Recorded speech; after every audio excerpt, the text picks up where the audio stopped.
किती सांभाळतो माझा प्रोग्राम चंद्र, पुरपाळू पण दिलं तुकोबरायनी. राजा लक्ष दे नाही का.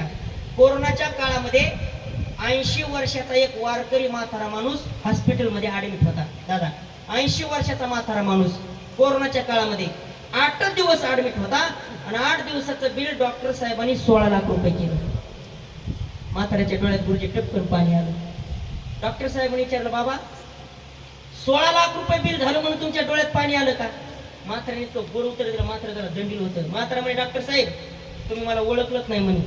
तुमचा पूर्ण दवाखाना विकत घ्यायची ताकद आहे म्हणे माझ्या लेकरामध्ये. दवाखाना विकत घेईन तुमचा मी. काय समजलं तुम्ही? पैशाने मी कमी नाही. मग डॉक्टर म्हणले, बाबा 16 लाख रुपये शब्द ऐकल्याबरोबर तुमच्या डोळ्यात का पाणी आलं? सज्जनांनो, म्हाताऱ्याने एवढं गोड उत्तर दिलं. म्हातारा म्हणे, डॉक्टर साहेब मी एक वारकरी माणूस आहे. रात्र झाली की हरिपाठ घेतो, सकाळ झाली की भगवंताचा काकडा करतो. वारकरी माणूस आहे मी. 8 दिवस तुमच्या हॉस्पिटलमध्ये ऍडमिट होतो कोरोनाच्या काळामध्ये. त्याचं बिल 16 लाख रुपये केलं. माझ्या प्रोग्राम चंद्राने मला 80 वर्षे सांभाळा हो, अजून रुपया सुद्धा बिल मागितलं नाही म्हणून माझ्या डोळ्यात पाणी आलं. निस्वार्थपणे सांभाळणारा माझा ब्रह्मांडाचा मालक आहे.